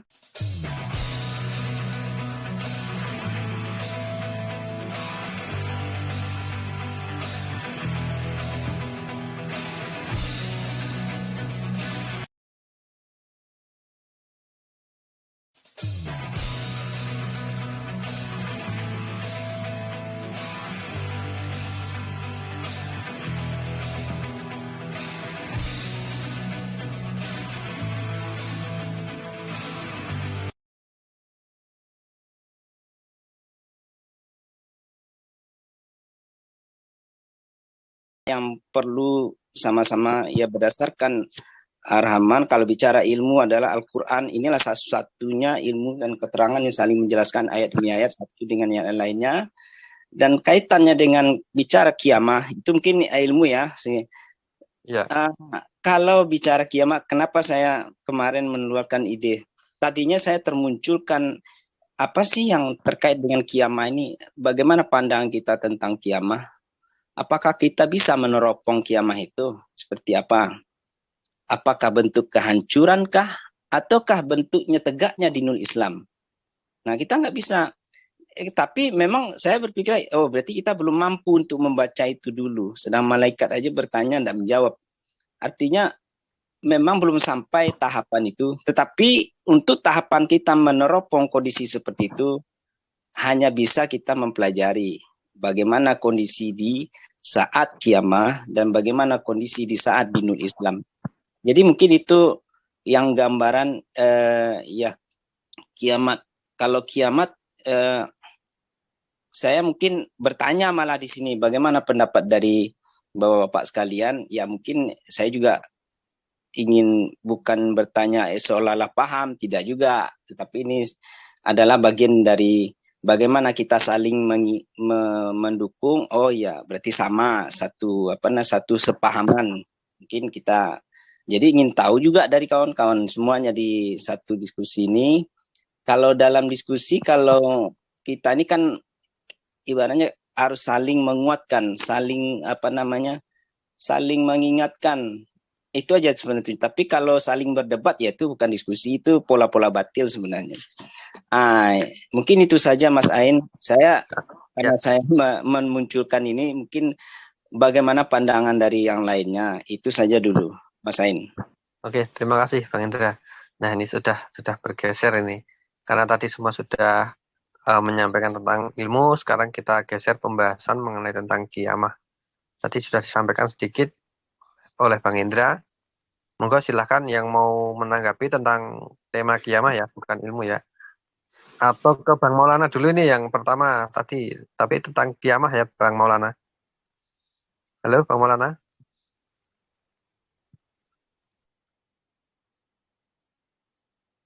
Halo Bang Maulana. Nah, sepertinya nggak ada suaranya ini Bang Maulana. Mikrofonnya Bang. Halo. Oh ya, Silahkan, Pak Maulana, tentang tema kiamah. Kalau saya melihat pada kiamah ini dilihat dari sudut bentuk katanya dulu ya. Dia itu adalah masdar ya, kiaman artinya bangkit atau tegak lah gitu. Kalau melihat dari sudut budaya, saya melihat kepada wawajadaka dolan, fahada, itu merupakan satu kebangkitan juga. Atau dari apa ya? Dari alam mal insana malam ya alam juga bisa sampai kepada dirujuk kepada surat Ar-Rahman tadi. Gitu. Situs kebangkitan yang tadinya kita mati budaya, kemudian menjadi berilmukan ilmu. Sementara dari saya itu aja dulu, Mas. Oke, Bang Maulana. Mungkin kita ke Bang Umay nih. Halo Bang Umay. Bang Umay? Pak Ustadz aja dulu, Pak Ustadz. Oh iya. Oke, lanjut. Mungkin ke Ustadz Harjoko Ahmad nih ya. Ini paparannya silahkan Ustadz. Tentang kiamat ini. Kiamah. Pak Opo dulu lah. Pak Opo yang ini. Oke, siapa aja? Monggo silakan. Ayo. Bang Opo, Pak Adib.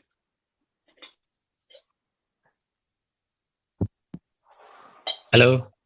Ya, silakan. Saya dikit aja lah untuk ini kan. Kalau bicara kiamah, istilah kiamah itu kan akar kata qawama ya. Dan perintah pertama qawama itu kan kum. Secara kronologis penurunan wahyu, ya kan? Itu kan setelah Al-Alaq 5 ayat, Al-Qalam, terus Al-Muzammil kan itu. Nah di Al-Muzammil inilah penggunaan perintah kumil lail. Ya ayyuhal muzammil kumil laili. Kumil lail. Jadi disinilah penggunaan perintah pertama yang terkiamat dengan kum ini masih terkait satu akar kata kan ini.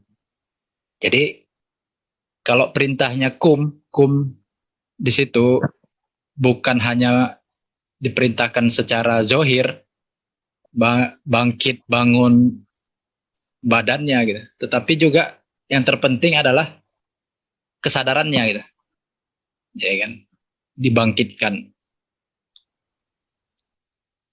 Untuk apa? Makanya terkait itu di situ dengan warotilil Quran tartila. Gitu. Jadi bangkit di situ kesadarannya dalam rangka untuk ratil. Jadi itu sebenarnya sinonim aja, satu dijelaskan dengan majasi, satu dijelaskan dengan mubin, gamblang. Nah, jadi kalau konteks kiamat itu kan kata benda ya. Dia juga terkait dengan yaumul kiamah. Ya kan? Nah, jadi kalau dikaitkan dengan surat Al-Kahf ayat 14. Warobatna ala qulubihim iz qamu faqalu rabbuna rabbus samawati wal ardi lan nad'uwa min dunihi ilahal laqad qulna izan syatur. Di sini konteksnya adalah ketika izqomu. Apa yang terjadi? Warobatna ala qulubihim. Jadi ketika mereka komu, ya kami teguhkan atas kolbu mereka. Jadi komu ini adalah dijelaskan ada di sini pada ayat ini dijelaskan ketika kolbu itu tadi teguh, terus kolbu itu memancar ke dalam ucapan fakolu. Selanjutnya mereka berkata, menyatakan, menegaskan, Rabbuna, Rabbus samawati wal ardi, lan nad'uwa min dunihi ilahan. Jadi di sini membuktikan bahwa di sini satu-satunya Rabb gitu. Sebuah pernyataan ya bahwa Rabb kami ya, atau Rabb kita adalah Rabb samawat wal ard, lan nad'uwa min dunihi. Mereka tidak, kami tidak, benar-benar kami tidak mendakwakan selainnya gitu. Kan itu. Selain dari ajaran Rabb tadi ilahan sebagai ilah. Laqad kulna iza satoto. Kan gitu. Kalau seperti itu, selainnya itu yang kita dakwahkan itu, maka otomatis pastilah ya kan, kami akan mengucapkan perkataan yang sangat jauh dari kebenaran, kan kira-kira seperti itu. Jadi maksudnya kalau kita sudah menjadikan satu-satunya ismu Rob tadi, ismu Robbika tadi, ya kan, atau ismullah itu menjadi sebuah keteguhan di kolbu, kemudian kita nyatakan dengan lisan berdasarkan ayat ini ya, bahwa satu-satunya Rob itu adalah karena ada arbaban min dunillah, Rob selain ajaran Allah ini ada gitu. Kan gitu. Maka kalau udah ini satu-satunya, maka itu kiamah udah tegak lah itu. Maksudnya di dalam diri, gitu. Di dalam kolbu, di dalam ucapan, dan di dalam perilaku, otomatisasinya nanti kan gitu. Kan dibangun dari kolbu dulu nih. Ya kan? Mengqurankan kolbu, ucapan, kemudian mengqurankan perilaku, itu adalah ya sama dengan mengkiamatkan gitu. Membangun, kan itu pembangunan itu. Pembangunan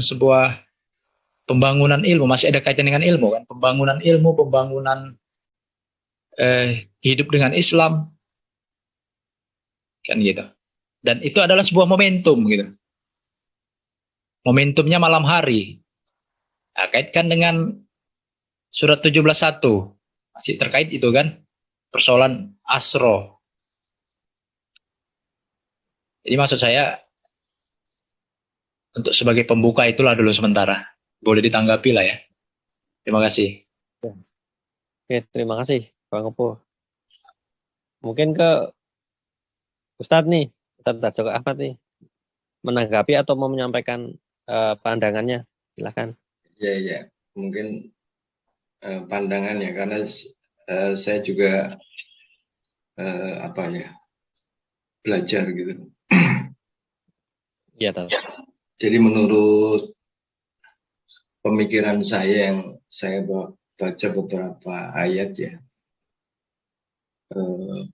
termasuk di surat Az-Zumar yang namanya kiamat atau kiamat ya. Ini memang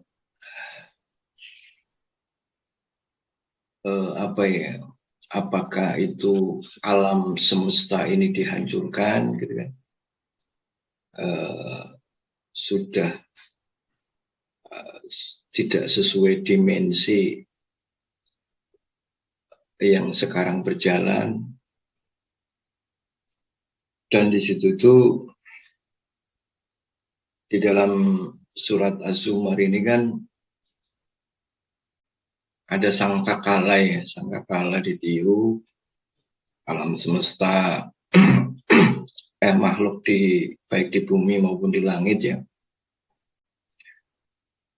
Yang kita pahami kan di bumi ya kan, ada makhluk hidup termasuk manusia lah ya. Kalau di langit itu kan kita nggak tahu ya, tapi itu ada bahasa Allah di situ, ada firman Allah di situ, akan dimatikan. Walaupun di situ ada kecuali ya, ada kecuali yang dikehendaki Allah. Berarti dalam kiamah ini kan, atau kiamat ini kan ada makhluk yang masih hidup. Ada makhluk yang masih hidup yang dikehendaki Allah. Dan itu kalau saya analisis gitu loh, ya mungkin kalangan malaikat ya, yang nanti menimbang kita, amal baik, amal buruk kita. Baru mungkin akan mati. Atau bisa aja di situ setelah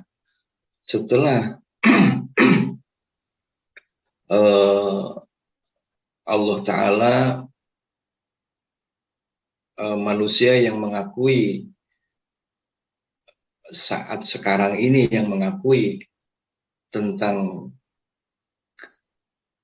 bahwa Allah adalah Sang Pencipta langit dan bumi, Sang Pencipta alam semesta, dan mengakui bahwa Baginda Muhammad Rasulullah adalah Nabi dan Rasul akhir zaman. Ini yang jelas di situ dijamin akan masuk surga. Miftahul jannah la ilaha illallah. Itu masuk surga. Dan yang tidak mengakui itu, yang menduakan, mentigakan gitu, itu yang masuk neraka. Atau mungkin setelah yang di surga itu dipilih lagi, dikeluarkan di bumi lagi gitu, diciptakan oleh Allah. Nah, ini kan banyak kajian-kajian yang memang karena ini sangat multi ilmu ya, dengan dasar termasuk tiupan kedua, ada yang dibangkitkan dari kubur ya, alam barzah gitu. Apakah itu dengan jasadnya seperti sekarang ini, apakah dengan kehidupan yang seperti kita alami seperti ini, dan mungkin beda, artinya beda secara tertulis dalam Al-Quran. Di sana sudah tidak mengandung capek, sudah tidak mengandung yang namanya iri, termasuk berantem, termasuk, jadi istilahnya kenikmatan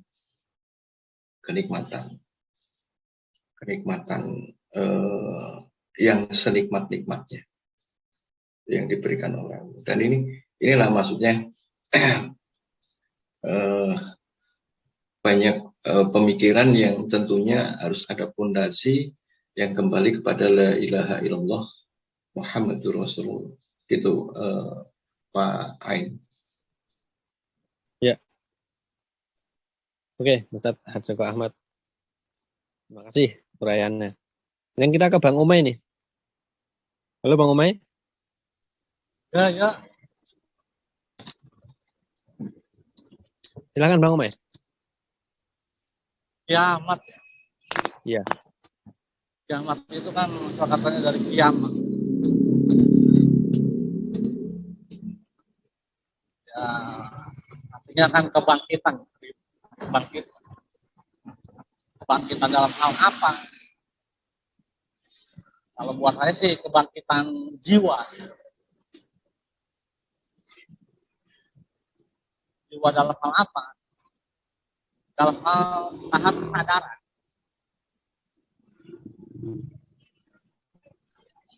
Jadi kalau segala sesuatu sudah mencapai tahap kesadaran atau puncak kesadaran, maka jiwa itu akan mempunyai kedamaian dan bahagia. Kalau sudah mencapai puncak itu kan segala sesuatu itu pasti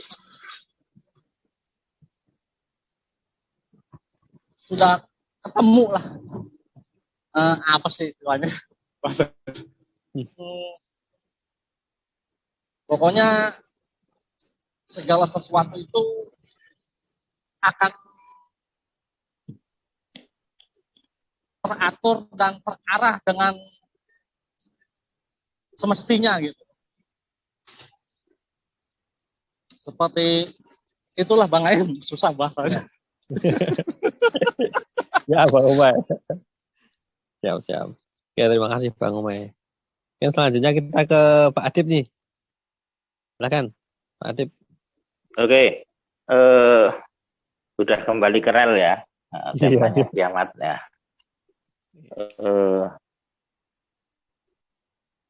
Sebetulnya seharusnya ini sejak awal nih, karena kiamat juga tidak sederhana ya.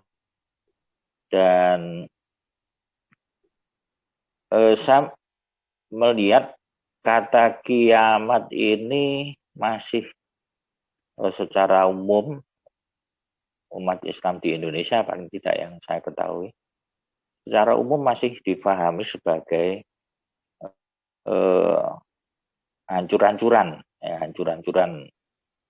alam semesta secara umum seperti itu. Karena kita mau mendiskusikan lebih mendalam dengan parameter Al-Quran, saya kira coba kita telusuri dari etimologinya dan juga terminologinya nanti ya. Kalau dikaitkan dengan yaum, ini biasanya pengertian yaum itu sendiri kan sebuah siklus, sebuah siklus yang terdiri dari satu yaum itu biasanya kalau bahasa Indonesia itu satu siklus utuh 360 derajat ya. Jadi ada siang, ada malam, itu satu lingkaran penuh. Kalau baru siang saja itu baru separuh, atau malam saja baru separuh. Sehingga dalam kandungan kata kiamat atau kiamah itu juga mestinya ada dua sisi penghancuran dan sisi kebangkitan. Jadi itu satu kata yang maknanya itu paradoks dalam satu kandungan, seperti jatuh bangun atau di dalam kelahiran ada kematian, dan di dalam kematian ada kelahiran sekaligus. Ini memang sulit karena jarang sekali ya satu kosakata dalam bahasa Indonesia yang kosakata itu mengandung dua pengertian yang bertolak belakang. Justru karena itulah maka sering disalahpahami. Sebelum berlanjut, saya juga ingin mengkaitkan pemahaman kiamat dalam kosakata ketika diistilahkan menjadi bahasa Indonesia ya. Ini kasusnya mirip dengan setiap kata dari bahasa Arabi yang berakhiran tak marbutoh. Misalnya nikmat itu bisa nikmah. Kemudian rahmat juga bisa rahmah. Kadang-kadang dalam kasus bahasa Indonesia itu ketika ada kata yang terakhir itu ada tak marbutohnya, pengertiannya jadi berbeda ketika diakhiri dengan tak dan diakhiri dengan ha. Misalnya kasusnya hikmah dengan hikmat. Itu dalam kasus bahasa Indonesia menjadi bermakna beda. Hikmat dengan hikmah. Padahal aslinya itu sama. Jadi dalam kasus aslinya bahasa Arabi itu ketika kata itu bersambung dengan kata lain, maka selalu dibaca tak. Misalnya nikmatullah, nikmah dengan Allah itu dibaca nikmatullah. Kata majmu' ya. Jadi tetapi kalau dia di akhir dibaca hak, nikmah. Tapi sekali lagi kalau disambung dengan kata lain menjadi tak. Nah ini ketika diserap oleh bahasa Indonesia dengan huruf-huruf Latin ya, dengan bahasa Indonesia menjadi seakan-akan menjadi berbeda. Juga misalnya surah, dengan surah dengan surat ya, itu sama. Kalau disambung pakai ta, suratul alaq misalnya. Tapi kalau sendiri berakhir ha, biasanya surah. Yang agak berat itu ayat, karena ayat itu kalau pakai ayah itu menjadi bapak, ya kacau lah bahasa Indonesia. Yaitu sekedar gambaran bahwa tidak mudah ya dari segi istilahnya ketika kita sebagai bangsa Indonesia mau memahami ayat-ayat Al-Quran, istilah-istilahnya. Kembali ke makna ya, makna yang satu kata, maknanya paradok, bertolak belakang, dan kita mayoritasnya memahami yang penghancurannya, yang jarang sekali yang memahami bahwa ada kata kiamat itu yang artinya kebangkitan, jarang. Dan saya lihat kaitan-kaitan dengan ayat-ayat yang lain itu yang saya juga terus terang masih belum menemukan pemahaman yang utuh itu apa kaitannya al-qiyamah itu atau kiamat itu dengan kaum, dengan komunitas, kalau dalam bahasa Inggris ya community, yang juga kemudian menjadi ideologi komunisme itu kan dari kata-kata kaum itu. Kemudian menjadi juga komunikasi. Komunikasi itu juga dari kaum, dari kiamah ini kalau kita mau usut awal mulanya. Jadi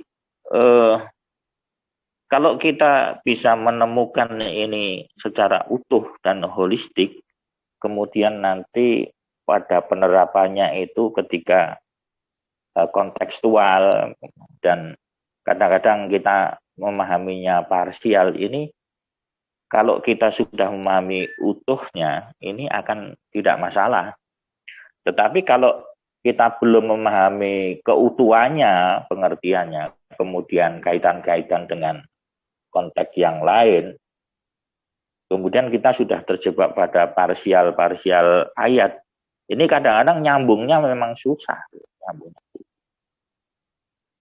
Di kata-kata yang bermakna paradok, bertolak belakang ini memang perlu difahami secara utuh dulu, baru nanti penerapannya setelah ini ya kalau sudah memahami utuhnya ya nggak masalah.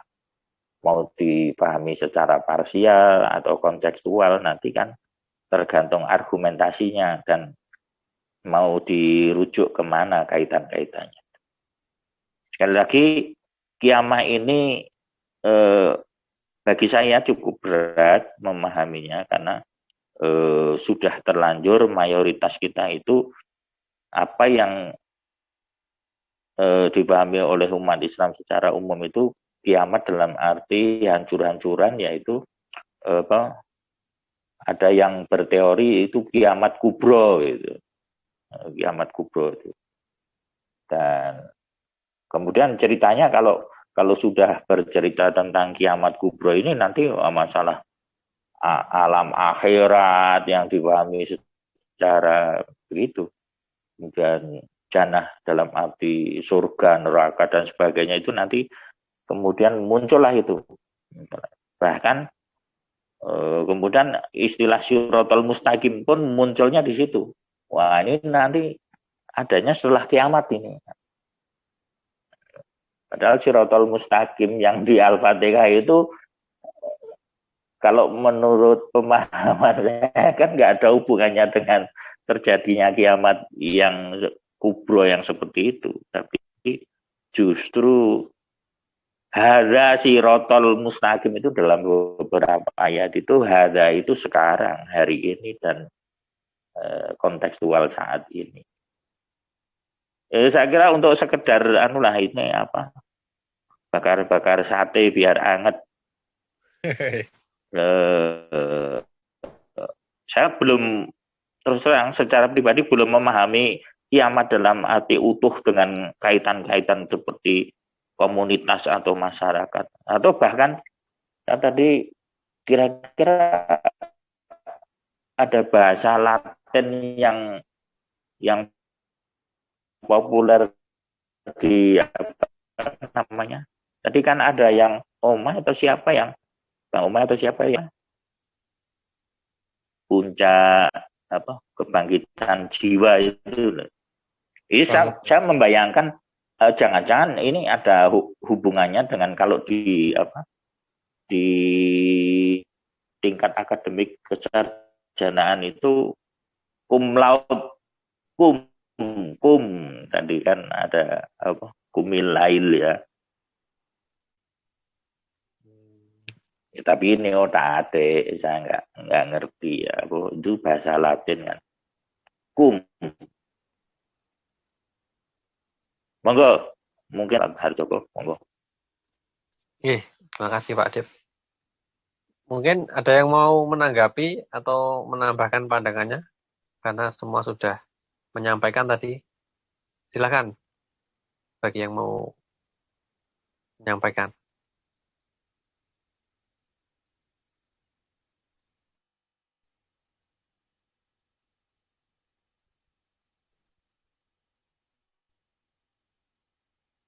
Halo? Bang Obo mungkin? Tambahkan aja. Kan kalau kata Pak Adit tadi kan, dalam sebuah kebangkitan atau pembangunan tidak bisa dipisahkan dengan yang ibaratnya menjebol bangun kayak ja'al haqqa wa jahaqal batil. Jadi tegaknya yang hak itu atau datangnya yang hak itu ya seiring dengan runtuhnya yang batil gitu. Jadi kan tidak bisa kan ketika dibangkitkan sebuah kebenaran yang hak itu, ya kebatilan juga bangkit gitu. Padahal dia kan kayak hidrolik yang saling bergantian gitu, bergiliran. Jadi ya saya mengkaitkannya itu masalah kiamat ini tetap kepada persoalan kebangkitan iman gitu. Islam, persoalan iman Islam gitu. Makanya dalam surat Al-Isra 9 kan ada hubungan itu antara Al-Quran dengan kata fungsinya dengan kebangkitan itu. Inna hazal Qur'ana yahdil lillati hiya aqwam. Kan gitu. Sesungguhnya Al-Quran ini mempedomani ke arah satu hidup yang paling aqwam, membangkitkan, yang membangun, paling membangun, yang menegakkan. Jadi ada hubungan antara Al-Quran dengan kebangkitan di sini. Kebangkitan dalam hal apa? Ya pada ayat ini kan dijelaskan bahwa ya'maluna sholihat analahum ajrun kabir. Jadi dalam hal pergerakan, dalam hal pekerjaan, perilaku yang solih. Jadi kebangkitan itu sendiri terkait dengan kebudayaan manusia yang harus berdasarkan Al-Quran ya melalui dari proses belajar dan pengajar. Makanya kalau dikatakan komunikasi itu bagian diambil dari kata kum tadi, komunikasi, memang ada kaitan. Jadi ketika Al-Quran itu dikomunikasikan, ketika Al-Quran itu diteguhkan di hati, dikomunikasikan, di situ sebenarnya sudah berjalan proses kebangkitan itu. Gitu. Kan kebangkitan itu enggak ya tentu ada prosesnya kan, sampai nanti semacam sebuah kelahiran gitu. Walaupun lahirnya diprediksi, tetapi kan enggak tahu kan jam berapa, detik berapa kelahiran itu. Tiba-tiba lah, ya tiba-tiba secara baktatan gitu kan. Tapi ada proses sebelum baktatan itu. Gitu. Ukhrijat linnas.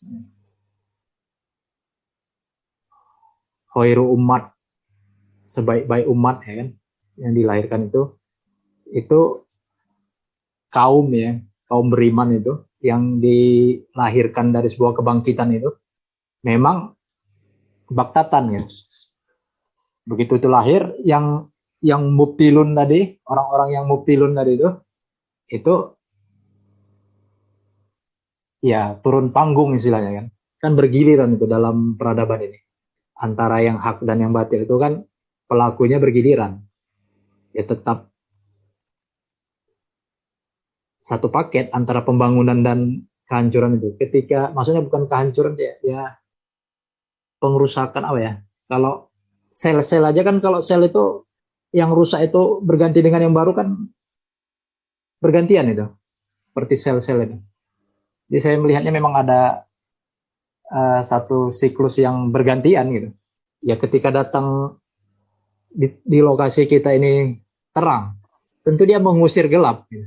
Kan tidak ada siang dan malam di satu lokasi itu sekaligus. Ya kalau di bumi memang ada siang ada malam, belahan bumi lain ada siang ada malam, tetapi kan misalnya di Indonesia siang ya siang, tapi di Amerika mungkin kan malam gitu. Tapi di Indonesia siang malam sekaligus kan nggak ada, tetap ada yang diusir gitu, jebol bangun gitu, revolusi itu. Jadi maksud saya bicara Al-Qiyamah ini konteksnya adalah pembangunan din lah, pembangunan berdasarkan dinullah, an akimud din, larinya ke sana kan. Bahkan wa aqwamu lisahadat, kan ada seperti itu. Wa aqwamu kila, kalau kaitan dengan latil tadi, malam itu adalah wa aqwamu kila, kan seperti itu. Bahkan dimetaforakan ar-rizalu qawwamuna 'alan nisa. Tentu dengan Al-Qur'an kan. Jadi makanya kan urutannya sebenarnya sebelum berbicara kebangkitan ini berbicara ilmu gitu. Jadi yang mau dibangkitkan itu kan kesadaran ilmunya gitu.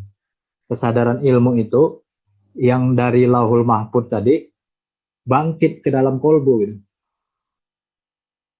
Ke dalam ucapan, ke dalam perilaku, kan itu dia. Ilmu yang mau dibangkitkan itu.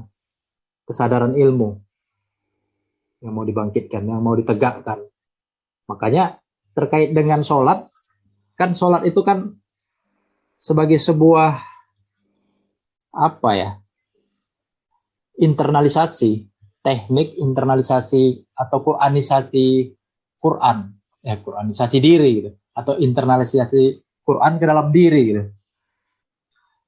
Dan itu kan sama dengan membangkitkan sebuah obsesi gitu. Harapan. Jadi kalau udah harapan bangkit kan yang pertama itu dulu gitu. Kalau ya untuk membangkitkan harapan dikaji dulu apa harapan-harapan yang dapat kebalikan dari kebangkitan apa ya? Kan kita ini mau membangkitkan harapan sesuai dengan Quran gitu kan. Tapi kebalikan daripada harapan sesuai dengan Quran itu apa? Itu ditinggalkan. Apa Pak? Pesimis. Pesimis. Keputusasaan gitu ya. Putus harapan, putus asa itu kan putus harapan. Keputusasaan melihat situasi dan kondisi bangsa kita seperti ini, putus asa, kan banyak putus asa itu. Bunuh diri pun banyak. Putus asa. Maka sholat ini membangun asa gitu. Kan sholat sebagai sebuah hiya doa kan. Harapan. Harapan hidup dengan Quran. Sholawatu mir rabbihim. Harapan Quran. Jadi kita makanya kalau kita berharap kepada Quran, harusnya kita sudah tidak berharap lagi kepada dunia, kepada dulumat, kepada yang lain. Min dunillah ya. Kadang-kadang kan ini masih dicampur, kadang-kadang masih dicampur. Iya, iya. bersandar itu harus mestinya harus tunggal, harus kepada ajaran Allah. Tapi kan kadang-kadang kita masih optimis juga dengan harapan dunia ini, dengan wah jangan-jangan nanti ini politik masih akan baik ini. Ya. Jadi iya kan, berharap sama Prabowo kan ya, masih iya kan, berarti kan masih optimis itu. Ya. Mestinya kalau optimis dan pesimis ini kan kalau optimisnya dengan Al-Quran, yang lain kan harus pesimis. Betul. Tapi kan secara realitas kadang-kadang kita mau optimis itu mau dua-duanya gitu. Dualisme ya Pak. Harusnya watabatal ilahi tabtila ya. Kan gitu. Nah, dibatalkan betul. Invaliditas, invalid diinvalidkan gitu. Harapan selainnya. Itu mudah diomongin tapi realitasnya betul Pak. Jadi seperti Ustadz Harjoko tadi, musuh terbesar itu ego kita, pribadi kita. Mengkiamatkan diri kita itu. Membangkitkan yang positif. Ya. Berarti kaum itu adalah orang-orang yang ini ya Pak. Orang-orang yang membangkitkan kesadaran itu, berarti kesadaran Al-Quran. Kaum. Likaumi yakilun gitu. Likaumi yakilun misalnya kan. Iya.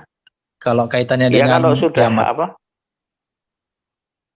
Kalau dipakai coba ya dicek pemahaman umumnya. Mungkin nggak terjadinya kiamat kalau pengertian kiamat itu artinya bisa komunitas ya. Mungkin nggak munfarid atau sendiri itu jadi kiamat itu mungkin nggak gitu.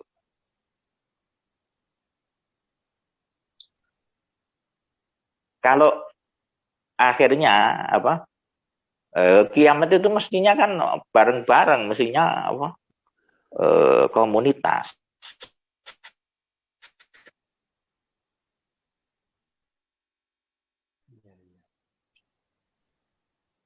Bangkit sendiri itu mungkin nggak gitu loh. Bisa nggak? Halo? Bisa juga sih Pak. Kiamat diri itu.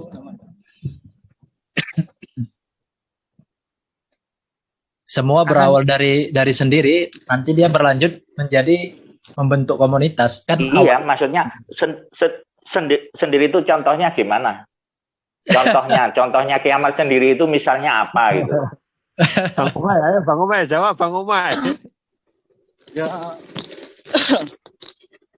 kayak gimana ya? Kan di Al-Quran aja kan Allah mengatakan, wahai jiwa-jiwa yang tenang, kembalilah padaku. Nah, berarti kan ini semua kan permasalahannya tentang jiwa itu. Jiwa ini selama di dunia ini kan kebanyakan kayak saya pun belum stabil. Nah, makanya ya coba diamati lagi ya. Ya ayuhan ya ayatuhan nafsul mutmainnah irji'i ila rabbiki radiyatan mardiyah fadkhuli fi ibadi wadkhuli jannati. Itu untuk komunitas atau untuk sendiri munfarid? Coba diamati lagi. Juga misalnya ya ayyuhalladzina amanu itu untuk sendiri atau untuk bareng-bareng?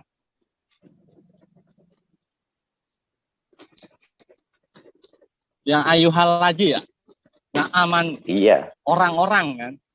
Iya. Itu sendiri apa banyak orang? Kalau kira-kira pas Bapak baca itu buat Bapak apa buat orang? Di saat Bapak baca itu. Iya, buat orang-orang. Maksudnya di sini justru saya kan sejak awal tadi saya itu masih belum bisa secara pribadi itu menemukan pemahaman tentang kiamat dalam arti utuh, sehingga berbagai macam kaitan itu nanti kalau kita bicara secara parsial atau kontekstual itu tetap sama-sama paham gitu loh. Masalahnya kalau keutuhannya ini belum sama, ini pembicaraannya nanti kan ngalor ngidul nggak karuan, ternyata betul. Di ujungnya beda. Iya betul.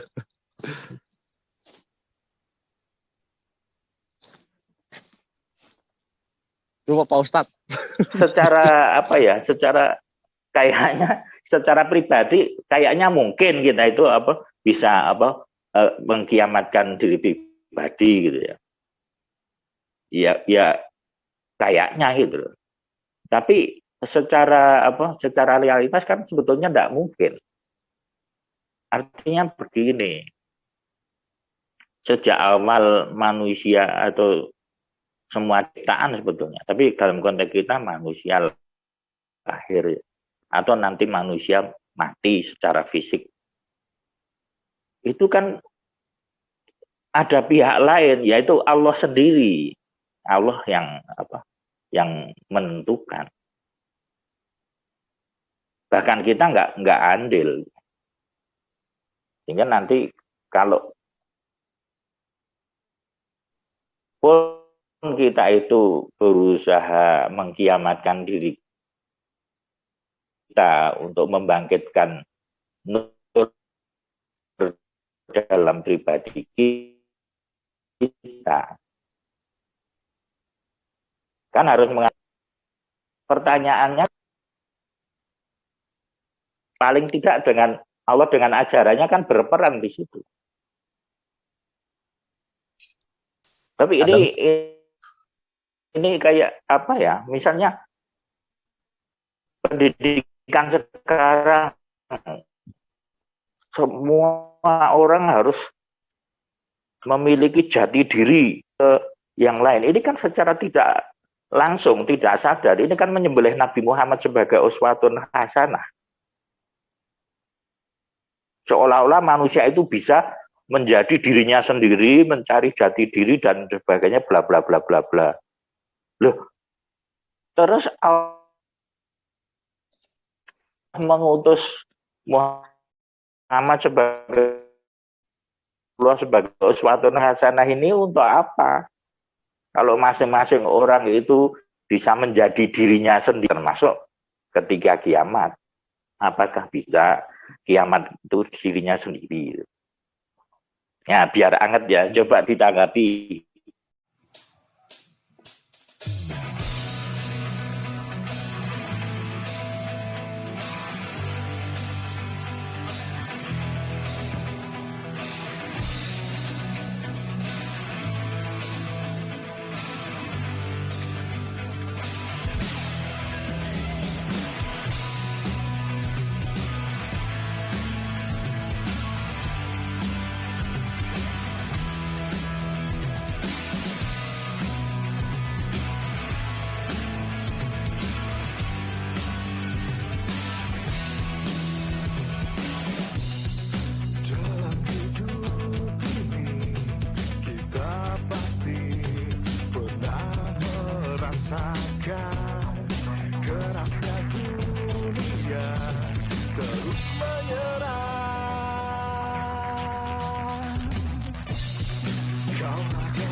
Kau bagaikan pedang terus menantang.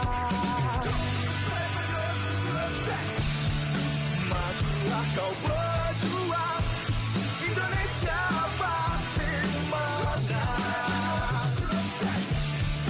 Teruslah kau melawan hingga merah putih kan berkibar di awan. Hati bergerak dan suara terasa ini pasrah. Lakukan tekad bagi kita semangat bersatu padu untuk Indonesia.